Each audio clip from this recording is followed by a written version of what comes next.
ગુજરાતમાં ચાલી રહ્યો છે નકલીનો ખેલ અને એમાં સુરતમાં ભેળસેળયુક્ત ઘીનું ગોડાઉન પકડાયું છે।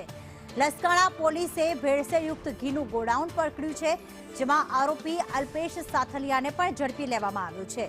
આ તબેલામાંથી ભેળસેળયુક્ત ઘીનું ગોડાઉન ઝડપી લેવામાં આવ્યું અને સાથે જ 319.54 કિલો ભેળસેળયુક્ત ઘીનો જથ્થો ઝડપ્યો છે। સોયાબીન અને વેજીટેબલ ઓઇલ ઘીમાં મિક્સ કરાતું હતું।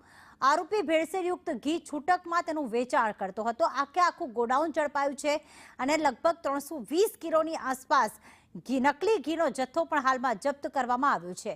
હવે કેટલા સમયથી આ ગોડાઉન ચાલી રહ્યું હતું અને આમાં માત્ર અલ્પેશ સાથલિયા જ સંડોવાયેલો છે કે અન્ય કોઈ સાગરીતો પણ તેમની સાથે છે, જ્યારે બજારમાં કોની મદદથી તે ઘીનું વેચાણ કરતો હતો તે તપાસનો વિષય।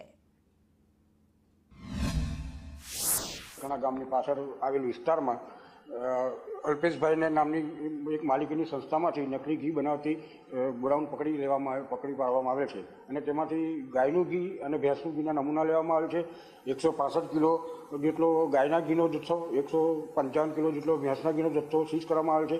તેમજ ઘી બનાવવા માટે વપરાતા પામોલિન તેલ એ જથ્થો પણ સીઝ કરવામાં આવેલ છે। જે લોકો વનસ્પતિ ઘી અને પામોલિન તેલ અને બધું મિક્સર કરી અને ચોખ્ખું ઘી બનાવતા હતા, શુદ્ધ ઘીના નામે વેચતા હતા, તેથી તે લોકો પાસે નમૂના લઈ આગળની કાર્યવાહી કરવામાં આવશે। વનસ્પતિ ઘી અને પામોલિન તેલ હોવાથી શરીરમાં પેટની ગડબડ થવાથી તેમજ હૃદયના રોગો થવાની શક્યતાઓ રહેલ છે।